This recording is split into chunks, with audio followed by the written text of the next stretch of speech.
on the Brewers last night. Not a great pick. Adam Trigger after that, he's going to look at the Twins and the Royals and the Angels at the Blue Jays. We've got a late notice. Steve Merril will be joining us. He had about 5 minutes of notice. I do not have his plays yet, but it will be 2 baseball plays, one being the Mariners and the Tigers. Teddy Covers is my co-host. You're watching the best daily sports betting show on the planet. And Teddy, what do we have in store for the listeners in your What Did Bettors Learn and Big Game breakdown? We're going to talk about Bet On It today in What Bettors Learned. I'm making my season debut for Bet On It. I believe it's the season debut for the show this year, but WagerTalk's flagship show. We'll talk about that in What Bettors Learned. As for Big Game breakdown, we're going to talk Cubs Guardians, a wild one last night. Will we see a wild one again today? Stay tuned. That's coming up at the bottom of the hour. Let's get straight into it. Ladies and gentlemen, the number one baseball expert at WagerTalk in 2024, Tokyo Brandon, joining us. How are you, my friend? What's going on? What's up, guys? Glad to be your favorite guest back again. And I'm the $2 Tuesday capper. I got a huge play in MLB out today for just $2. How's it going, guys? It's going good. Firstly, your voice sounds excellent. You're using some kind of different microphone with some nice resonance. I like it. Secondly, at no time did I call you my favorite guest. And thirdly, what an unbelievable year, my friend. Number one in all sports in 2024. Number one in all sports 3 of the last 4 years. Let's get straight to it, brother. You like the Mets tonight. Sure. They're a big favorite. So how do we bet this game?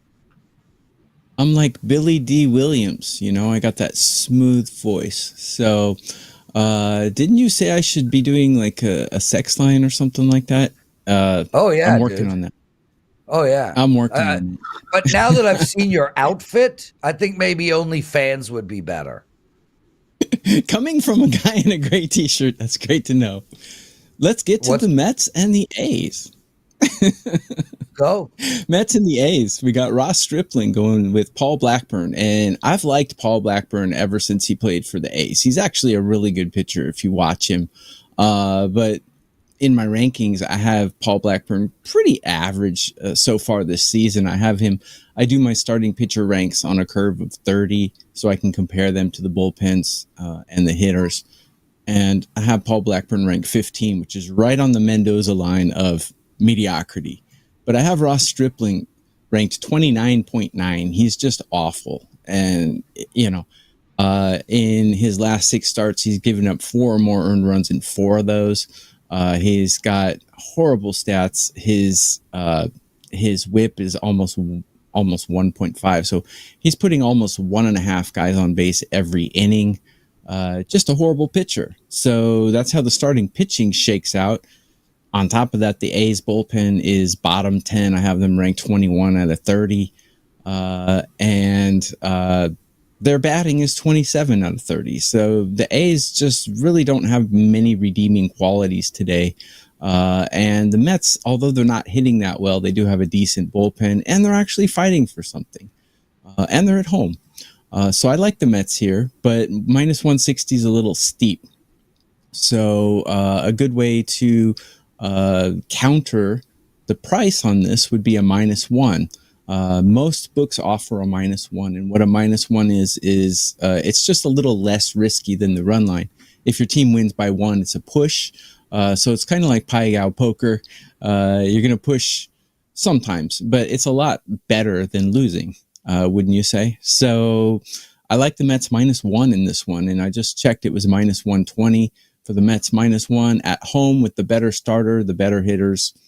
I think it's a good bet. So I like the Mets -1. Yeah, so the numbers that are showing on the graphic there with Oakland +125 and New York -145, those might have been openers. They lasted about 2 minutes. I'm seeing the Mets -185, -195. They're a lot right now than they were even an hour ago.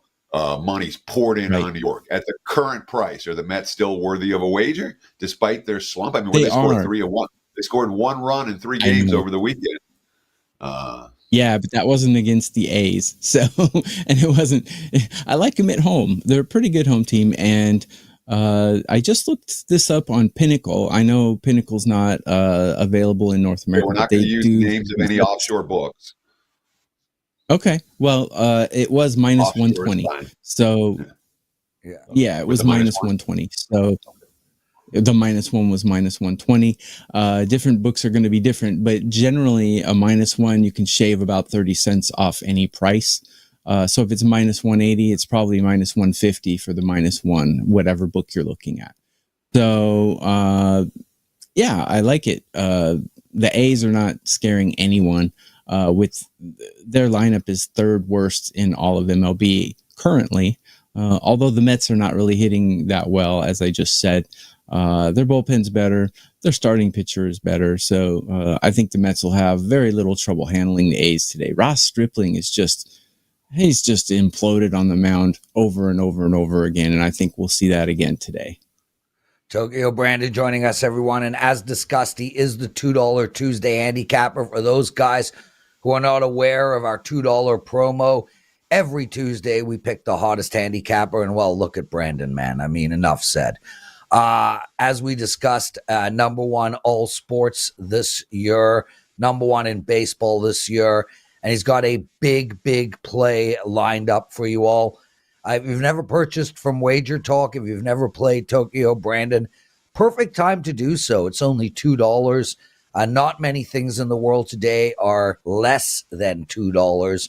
So please take advantage of that promo and grab Tokyo Brandon's big play for tonight. Tokyo, I was on the Brewers last night, and that didn't go very well. They're playing the Dodgers again tonight, and you've got a bet for us on this game. What is it? I do. It did not go well for them last night because Clayton Kershaw had a pretty good game. And you notice when the Dodgers did put in their horrible pitchers from the bullpen, i.e. Joe Kelly, the Brewers immediately scored on him. And then the Dodgers got straight and put their good relievers in, i.e. Hudson and a couple of other guys that basically the Dodgers used their good bullpen guys yesterday, aside from Joe Kelly. Unfortunately, we're not going to see Joe Kelly today. So the automatic runs are not going to be there for the Brewers, but the Brewers are hitting number 3 in all of MLB right now, which is better than the Dodgers. I like the Dodgers lineup though, because they just got Mookie Betts back. Obviously that's a plus. But I really like the Brewers lineup, especially after being held down by a really good pitcher in Clayton Kershaw yesterday. They're not going against a good pitcher today. They're going against Gavin Stone. And out of 30 pitchers on a curve, I have Gavin Stone ranked 27th. I realize his ERA is pretty good at a 3.71, which is not horrible in today's MLB. But his whip is 1.31. And if you dig deeper into his peripherals, he's actually not a good pitcher. He's given up 3 or more runs in 4 of his last 6 starts, and he's just not a good pitcher. I think this lineup is going to get to him, and after he exits, probably before 5 innings are up, they get to face the 19th ranked bullpen. The Dodgers have a terrible bullpen, and they used all their good guys yesterday. So I think that's going to open stuff up for the Brewers here. I think the team total of 3.5 is way too low for the Brewers. And if your book is at 4.5 now, which it probably should be, I like the over 4.5 as well. But the books that I'm looking at, they all had it at 3.5 still. A little pricey at minus 140. But if your book has switched it to the Brewers team total 4.5, you're probably going to get plus money for that. And I really like it. The Brewers should pretty much tee off on a terrible starting pitcher, chase him before 5 innings, and then tee off on a bullpen that used all their good guys yesterday. So Brewers team total over is a play that I like and release to my clients before this. So I want to talk about Gavin Stone for a minute, because Stone is someone who pitched well over the first half of the season. Last time out, he was kind of plagued by the bullpen behind him as much as, as much as himself. And Dodger watchers that I'm talking to are saying, hey, there might be some upside with Gavin Stone. Do you think there's any upside with this guy, or is he pure fade for you, despite that strong first half and despite maybe pitching better last time out? He's an innings eater, which he can give you some innings, but I don't think he's a starter. I think he's more like a middle relief. He can give you 2 good innings, but if you try to stretch him to 3 or 4 innings, he usually starts getting tagged in the 3rd or 4th inning. In his last 2 starts, he has not finished 5 innings. And the 2 times he did finish 5 innings in his last 4 starts, he gave up 4 earned in one of those and 1 earned in the other. Granted, those were against power hitting teams like the Astros and Red Sox. But he just gave 5 earned to the A's. And he, the good games that he had in the first half were mostly against pretty poor teams like the White Sox and the Rockies. So no, I don't have a lot of faith in Gavin Stone. I think he's more of like a 2-inning middle relief guy. And I think when hitters see him the second time, they pretty much tee off on him. And I think that's what we're going to see today. The Brewers don't have a history against him right now, so that is in his favor in the first couple innings. But the Brewers lineup, if you've been looking at them, they've just absolutely been crushing it up until yesterday. Sorry about your bet there, Prez, but with the team total, you don't have to worry about them winning the game. You just have to worry about them scoring. And I don't think they'll have much trouble scoring on Stone and a bullpen that just used all of their good arms yesterday.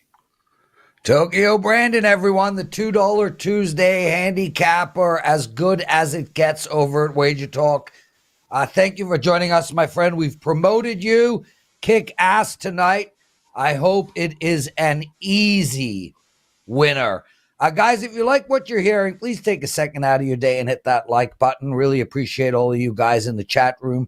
Randy Udaya, I haven't seen your name, Udaya, and Scott.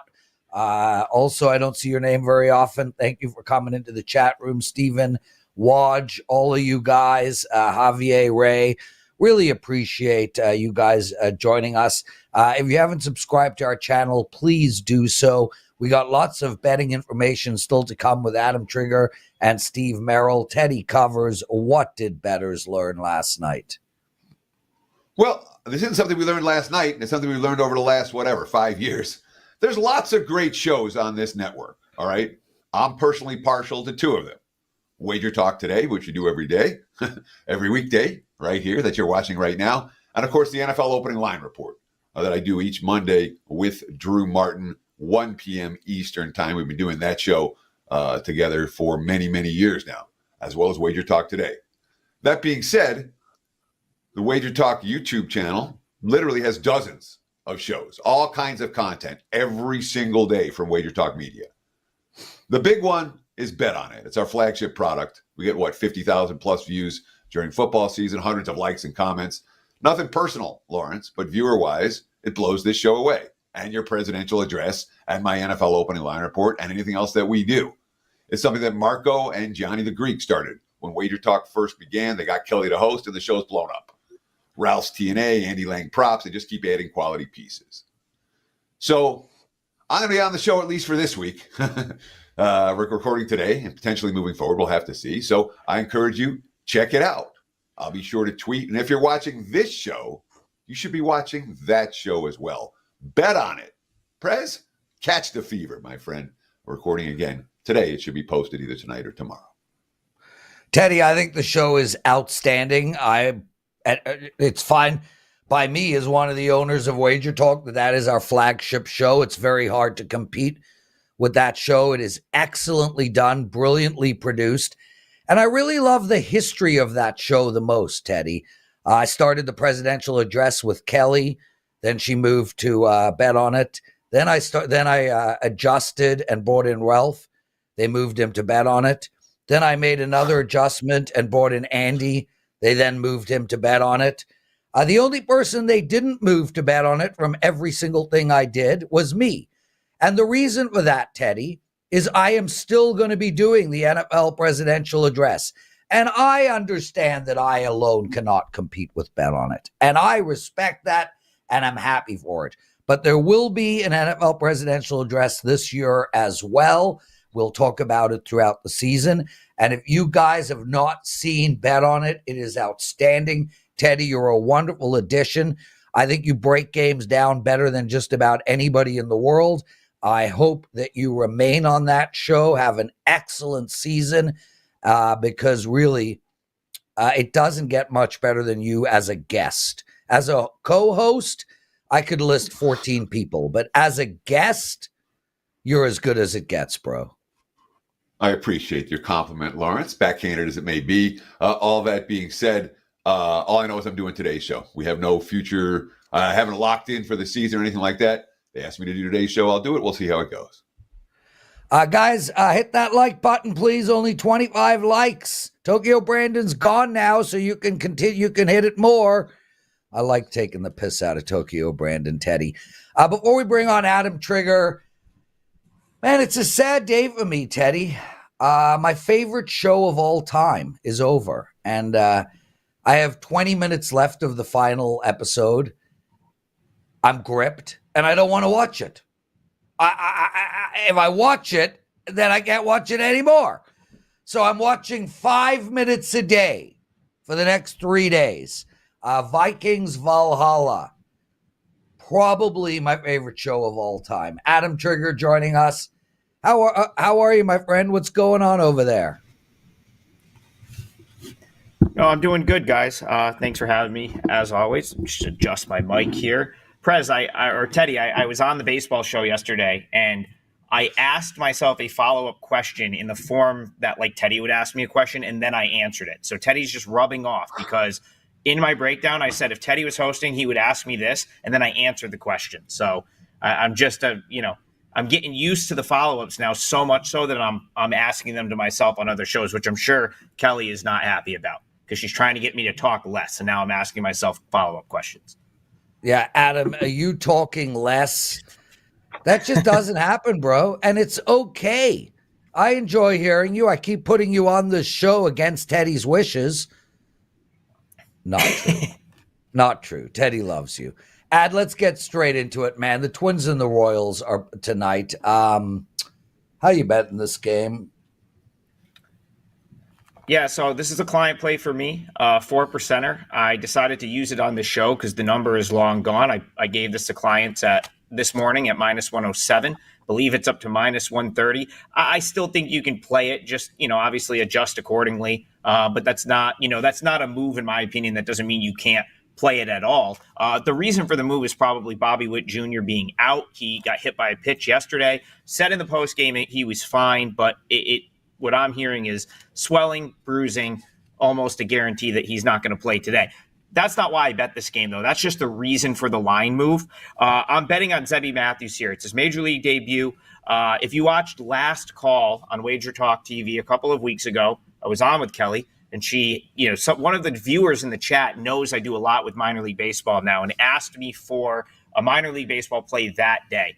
And my response was, I really like this kid, Zebby Matthews. He's pitching for St. Paul. And he proceeded to have like the worst start of his minor league, season to this point in that game against Omaha. But I'm bringing that up because, he's a top prospect. And you're going to hear people break down this game and talk about, okay, top prospect in Twins organization, really good minor league numbers. But what I think needs to be pointed out, and as someone that's watched all of his minor league starts, he started the year in high A.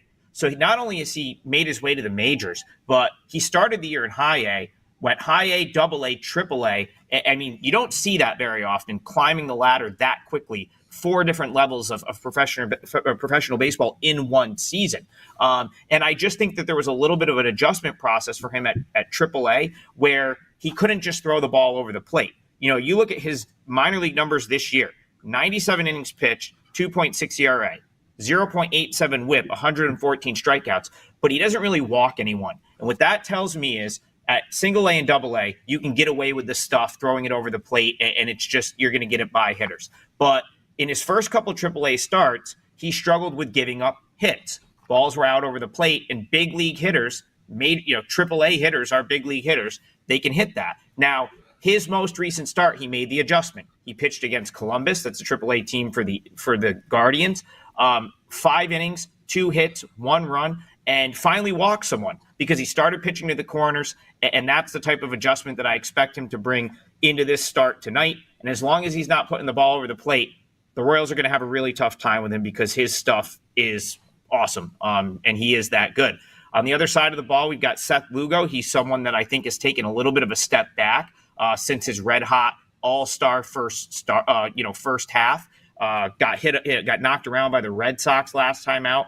4 runs in 5 1/3. A couple times before that, got hammered by the Cubs. And the Twins have just seen Royals pitching well this year. They win last night easily, and now they're now 6-2 in the 8 games they've played against the Royals this season. And I also think yesterday is the Twins offense waking up. Their prior 6 games, just 19 runs total, could not get the hit with the runner in scoring position, could not just plate the run, but that kind of all changed last night in the win.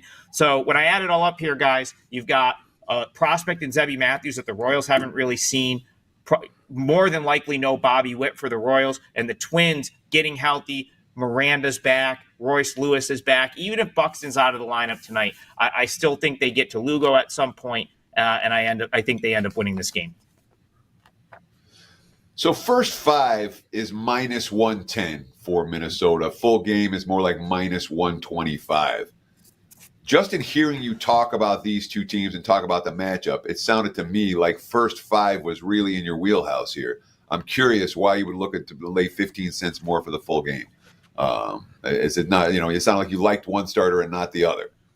Talk to me about that. So I guess a couple of things. I mean, I have -107 for the full game, but we're talking in current what the lines are currently now. I still like the full game more for this reason. The Twins, their biggest issue this year or recently has been middle relief, but today's game sets up nicely for them in the middle innings to get to their higher leverage relief guys, which are the 2 guys at in the highest leverage spots for the Twins. Joan Duran and Griffin Jacks are very, very good.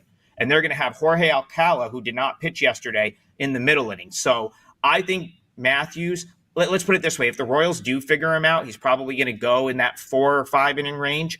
But I think the Twins, it sets up for them to sort of, have their better relief arms in the positions that they want them in this game.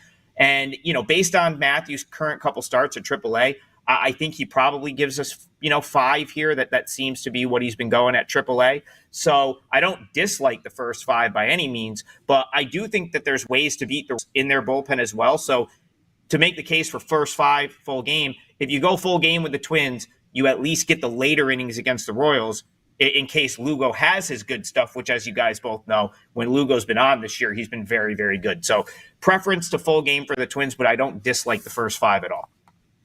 Adam Trigger joining us, everyone. Exclusive handicapper at WagerTalk.com, and he's got one more bet to give out. It's on the Angels and the Blue Jays, 2 teams heading in the exact same direction. How do we bet this game? Yeah, Prez, you took the open of my handicap here. I said I had written down 2 very similar teams. They're both they've essentially headed out of the race. But, interesting in the fact that both are playing better right now. I think that happens. These were 2 of the most lifeless teams in baseball for the first, 4 months of the season, right into the All-Star break. But you've got younger guys up really on both sides. Will Wagner makes his MLB debut, son of Billy Wagner, Hall of Fame closer, and had a great career. His son was one of the ones that got traded, in the Kikuchi deal. He makes his MLB debut last night for the Blue Jays. The Angels have had some younger guys up. Mickey Moniak finally playing well. It's been forever with him, but he's hitting over 400 in the month of August. So they really are both headed in the same direction. But that's really the point I'm going to make here when I talk about this game is there's really not a whole much difference between these 2 teams, yet the books still seem to price the Blue Jays like the premium option. When you put these 2 teams up against each other, I see 2 very similar teams that have young guys in the mix that are completely out of it, yet the Blue Jays get the market respect and the Angels don't. I can't explain why, but that's just how it is. And if they're going to continue to do that, the books that is, I think you're going to have to continue to oppose the Blue Jays in spots like this where you can either get plus money or the way I was looking, which is, the +1.5. It was a little bit, expensive at minus 130. If this was more like plus 1.5, minus 110, it's probably on my client card today. Kevin Gossman, we know, gets respect in the market, and when he's on, he can be decent, but I don't think this has been a banner year for him by any means. His ERA is in the mid fours. He can be good when he's good. And Prez, this as a Blue Jays fan, when Gossman's on, he can be pretty good. But that Blue Jays bullpen is as bad as it gets. And I don't even think some of the numbers or just saying the Blue Jays bullpen is bad does it true justice. The Blue Jays bullpen WAR, wins above replacement for the Blue Jays bullpen, is minus 1.7. To put that into context, the Rockies are second worst in that same metric, 0.2. That is a massive difference. And the only team with a worse bullpen ERA in the league than the Blue Jays is the Rockies, and they, of course, play at altitude in Coors Field. The Angels, that's one area that they're kind of improving. So even though they traded away Estevez and they don't have great bullpen numbers, they're getting guys that I think are going to be good for next year. If you're a college baseball fan, you remember Ben Joyce from his days of throwing 105 for Tennessee. He's kind of become the closer. He's been great. He had a tough start to the season. He's been awesome of late. Hans Krause has been really good for them of late. So the Angels are going to have the advantage at the back end of this game. And then Fulmer, who's their starter, he's been very serviceable as a starter. Competitive outings pretty much across the board since moving into that starting rotation. I just don't see how the Angels should be getting a run, essentially, or being spotted a run on their home field. Like Prez said, two very similar teams, similar directions. I don't see a huge, so either plus money or plus 1.5 has got to be the way to go with the Angels in this game. So here's my question for you, Adam, and it's not about this game per se. Is there any money to be made with either one of these two teams down the stretch?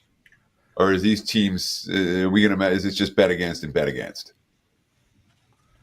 No, I love playing teams like this in September because both of these teams you should be able to find value with down the stretch because theoretically they're out of it. But like I said, I think you're getting an injection of some youth, guys that are playing for their futures. In the Blue Jays case, like you still got Vlad in the lineup, who's one of the hottest dudes on the planet right now. And if they, let's say they call up Bloss, get some of these younger pitchers in, let's say they have a good stack of bullpen arms, you could justify playing on the Blue Jays. And then the same thing with the Angels. If they're going to have scenarios where they've got a decent starter, they've got Krause back there, maybe Joyce hasn't pitched in a couple of days like you're getting today. I don't think he's pitched since the 11th, which is now 2 days, of rest. He could probably come in the 8th if they needed him for an inning and a third or an inning and 2/3 today. I think that's how you bet these teams. Respectable starter, which I think you're getting in Fulmer here, decent bullpen stack, and then just try to ride the wave with them. Angels 5-4 in their last 9. It's notably better than what they've been, and I think that's how you bet teams like this down the stretch of Major League Baseball. Awesome stuff, Adam Trigger. Everybody, Ad, what do you got to promote? I've got a 5% play MLB today. Baseball has been going great. And I think since June 1st, I believe I'm plus 48 units. So I turned around not so good April and a very average May with a pretty big run from now until June. I'm ahead in the season on Major League Baseball. I hope to keep that going. There's a spot I love tonight. It's a 5% play, and it's up now on my page, wt.buzz/AT. And I gave you a 4%er for free. Twins is a 4% play for me. Even at the current number, I think you should be betting it. There we go. Adam Trigger, everyone. Outstanding job. Teddy covers. Let's keep the show moving along. It's time for your big game breakdown. Big game breakdown for Tuesday, August 13th from WagerTalk Today, your Sports Central for gamblers. Each and every weekday, 9 a.m. here on the left coast and noon for you back east. If you like the show, please tell your friends about it. We appreciate all of the support that we've been getting. Let's talk about the Cubs and the Guardians in Cleveland. Lots of Cleveland money this morning. I'm seeing Cleveland in the range of minus 145, minus 150 as we speak. Take back on the Cubs in the plus 130 range. You can find better if you shop around. And make no mistake about it, the Cubs are playing their best baseball of the season right now. Yes, they lost a wild game last night, 9-8. They're still 8-3 in their last 11 ball games. They still rallied from a 5-run deficit last night to make things interesting. This lineup's clicking right now. They've averaged more than 6 runs per game during this 8-3 run in their last 11. They've been real good off a loss, 4-1 their last 5 tries. They've been cashing as underdogs with a plus price win in every series since the All-Star break where they've been a dog. They notched an underdog wins versus the Brewers, the Royals, the Reds, the Cardinals, and the Twins already in since the break. And again, those are all plus price underdog wins for the Chicago Cubs. Here are the quotes from manager Craig Counsell about after last night's game. Quote, "We played really good offense, even had some balls hit with men in scoring position that didn't fall, especially early. We did make their bullpen work. Hopefully that pays dividends later in the series." Well, it's later in the series now. And the Guardians, we just had Adam Trigger on the show talking about how the Angels are playing 500 level baseball right now. The Guardians are a sub 500 team. They started 56-32. They're 14-17 their last 31 games. All right. Matthew Boyd was on the scrap heap earlier this year. Okay. They found him. He's pitched well at AAA. I'll give him credit. But this is not a front level starter. And all the Cubs hit lefties reasonably well. And the bullpen behind Boyd for the Guardians is showing cracks after really overachieving through the first half, through the first 4 months of the season. I think the Cubs are live dogs. It's a client play for me. Take Chicago at the plus price. And there's your big game breakdown. Back to you, Mr. Prez. Teddy covers. We're just waiting on Steve Merril. So if you don't mind, I would like to speak to you about the Atlanta Falcons. This team is minus 120 to win the division. I'd like to get your thoughts on that. Loaded with offensive talent in a really crappy division. I personally love that bet. I've made it myself. Do you have any opinions on the Atlanta Falcons going into the season? Yeah, but unfortunately, I don't share your opinion on the Atlanta Falcons. Yes, there are 2 things to like about Atlanta. They have a boatload of quality skill position talent, and they have a very easy schedule. That's to like about them. I've got questions about their defense.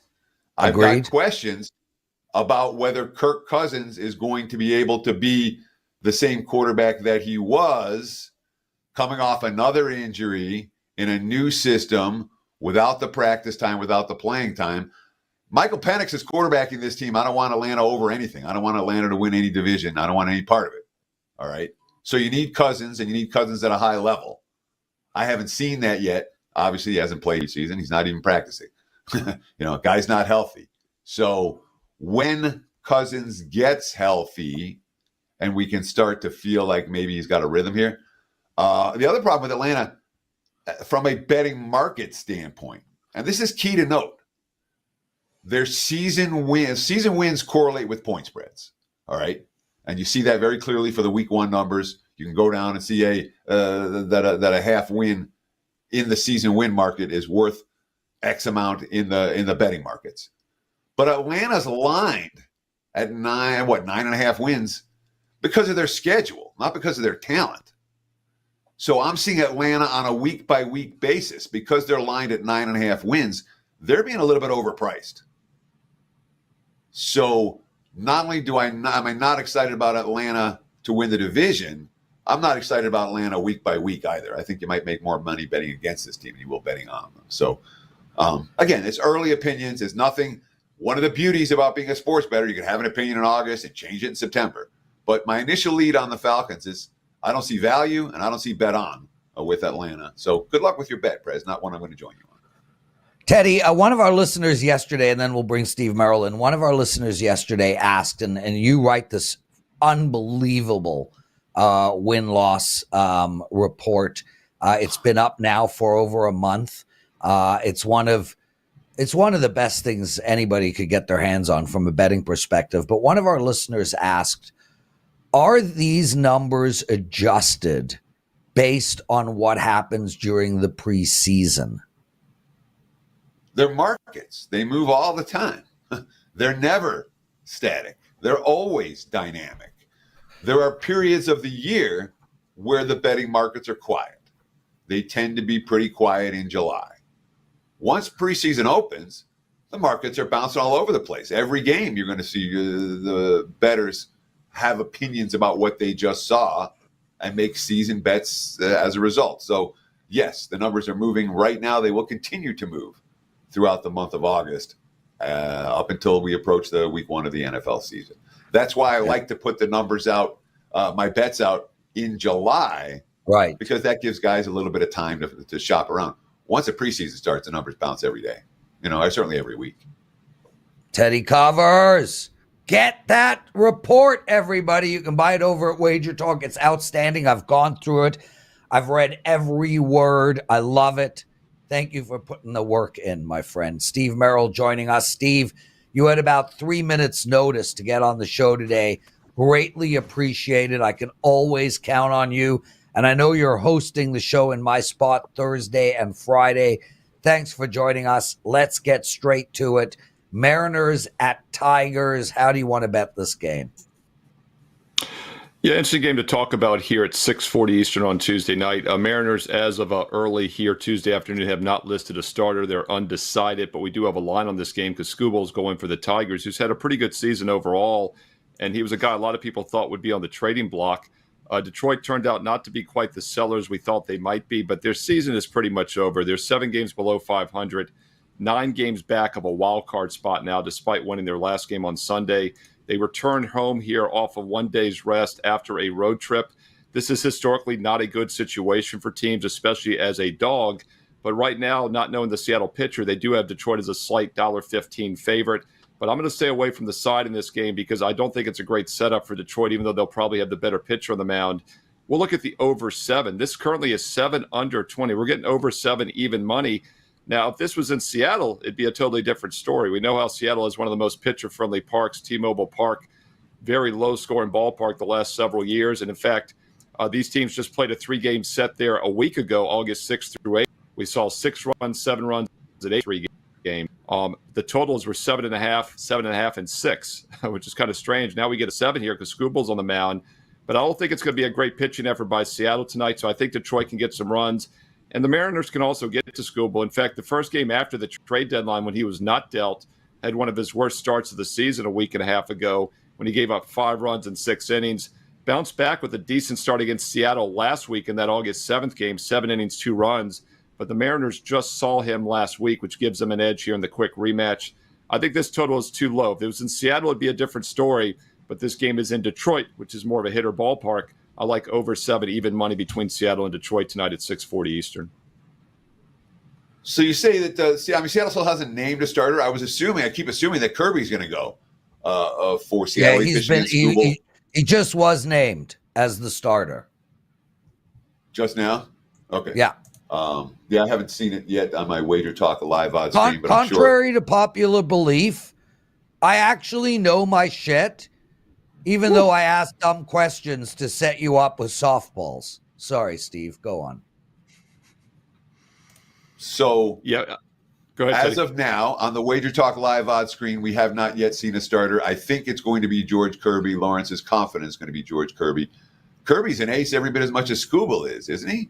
Or is this a guy we might want to bet against in this spot? And given that these two hurlers just pitched a pitcher's duel in Seattle last week, wouldn't we expect more of the same here? Talk about the over with Kirby. Yeah, first of all, I think they are pricing Kirby in at 7 to the under because he's a decent pitcher. I think this total is too low. So if he's not on the mound, the total is going to be higher. That's another reason I'd like to lock it in now. If you get action, most books back in the day, you always had to have listed pitchers on totals, but now it's kind of different everywhere. I actually like the fact that it's a quick rematch, Teddy. I mentioned that Seattle just saw Skubal, less than a week ago, and they didn't hit too well against him. I like these quick rematches. I don't, we talk about the zigzag in the NBA. You get a high-scoring game, you get a low-scoring game when you have the home-and-home rematches real quick. I think the fact that the hitters are more familiar with them second time around, I actually like the over more for that reason. So I'd have no problem with Kirby on the mound. He's got a 3.0 ERA. He's having a solid season, but that's also why we're getting over 7 even money, which is a very nice number. Steve Merril. Steve, before we get into your next bet, Astros at Rays, we spoke about the Atlanta Falcons. I know you live close to Atlanta. I like them to win the division at -120. Well, Teddy, he's not far from it. You know what? Screw off, Teddy. How many hundreds of miles are you from Atlanta? What's it, a 6-hour drive? That's pretty No, close. the only thing funny about it is I'd have to actually drive like you through living close to Carolina. I'd have to Chicago, drive through Charlotte. Lawrence. I'd have to drive through another Okay. divisional Who team to get there through cares? Charlotte. Who cares? I like Atlanta to win the division at -120. Teddy doesn't. Do you have any thoughts on the Falcons winning the division? No, I mean, the first thing that jumps out to me about that division in general is how weak it's been in recent years. Yeah. And I've made the joke you'd have to drive through Carolina to get to Atlanta, another divisional team. They were 2-15 last year. Tampa, New Orleans, I think it's wide open. If you're getting plus money, I wouldn't be against it. But I think it's a wide open division other than Carolina, probably. Astros at Rays. How do we bet this game? Yes, this is an interesting spot here because we get Tampa as a home dog. The Rays and Astros both got off to extremely slow starts this season after being, perennial powers for about the past decade, basically, in the American League. One team, though, Houston, turned things around pretty quick after that 7-19 start. As we check the current standings, they are ahead of those Seattle Mariners by half a game entering tonight, and they have a net run differential of plus 62. Rays on the season now, 500 team, but they're 10.5 back in that tough AL East. They're 5.5 back from a wild card. And they're negative 54 on the run differential for the season. Houston's a better team here, and I think it's a good focus spot for them. They did play last night. Houston got a nice 6-1 win as a $1.20 favorite.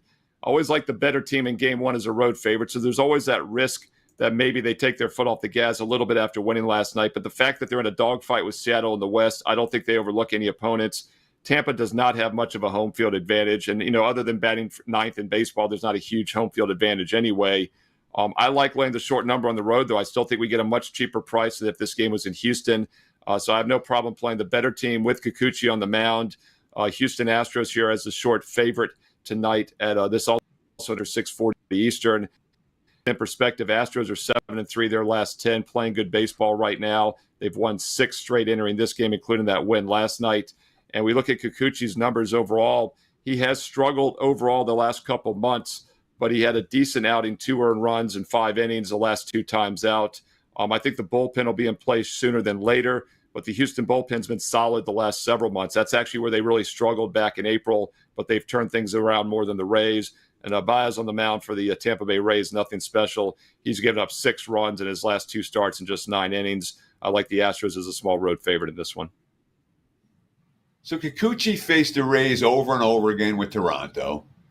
He arrived in Houston and played against the Rays in his first start with the Astros, and now he's facing them again. So this is a lineup that is very, very, very familiar with the hurler that they're going to face. Does that concern you here? Kikuchi, to me, is a guy that I'm never impressed with him, dude. I tend to look to fade him more than I back him by a pretty wide margin. And here's a lineup that knows him. Talk to me about that nuance of the Astros-Rays matchup for tonight. Yeah, well, I think he's still probably the better of the 2 pitchers, though. Shane Baz, 4.3 ERA on the season. He's got a 6.0 ERA in his last 7 starts going back to early July. So he's actually been in worse current form. I think Kikuchi also will get a little bit of a spark here being on a contender. We saw that, as you mentioned, in his last start. So maybe there's a regression here. And if you're worried about it, you can always play the over 7.5. I was surprised to see this total drop from 8 down to 7.5. It's a very reasonable number if the starters do struggle. Steve Merril, what do you got to promote?